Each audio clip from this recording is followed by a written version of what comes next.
The national conversation is completely dominated by Brett Kavanaugh and allegations of sexual harassment against him. A woman says the president's U.S. Supreme Court nominee, Brett Kavanaugh, assaulted her. Quote, Kavanaugh pinned her to a bed on her back and groped her over her clothes, grinding his body against her. I yelled, hoping that someone downstairs might hear me, and I tried to get away from him, but his weight was heavy.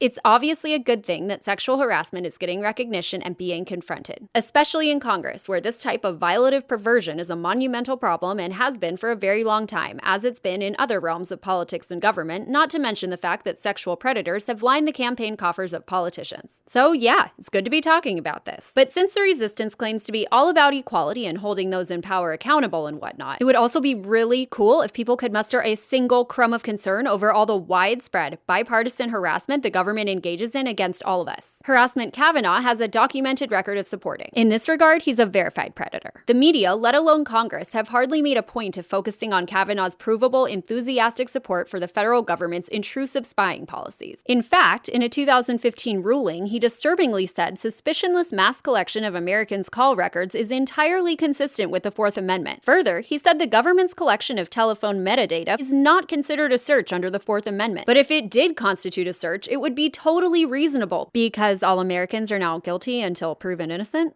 On that note, he's also a supporter of the growing American police state. He ruled in favor of police stop and frisk tactics and also expressed broad support for qualified immunity, a legal doctrine that makes it harder for citizens to hold police officers and other government agents accountable for possible crimes committed against them. This makes it unsurprising that he also denied remedy to an American citizen detained and abused by FBI agents overseas because apparently recognizing his constitutional rights might possibly maybe undermine efforts to fight terrorism. While the media may be making a fuss about Kavanaugh's tendency to defend executive power and privilege, the focal point of this narrative rests on Trump's scandals, but ignores Kavanaugh's preference for authoritarian power on an issue Americans have been tragically conditioned into viewing as far less scandalous: war. He's ruled to protect the executive branch from being challenged on issues that concern national security or foreign affairs decisions, and he's argued that while it would be nice if the U.S. government respected international law, it doesn't. U.S. courts can't compel the president or Congress to actually obey it. He's also ruled that military contractors can't be punished for human rights abuses and torture as long as they're acting under the authority of the U.S. military. He also supports a lack of government accountability in general, showing an inclination to dismiss cases alleging government misconduct where national security or foreign affairs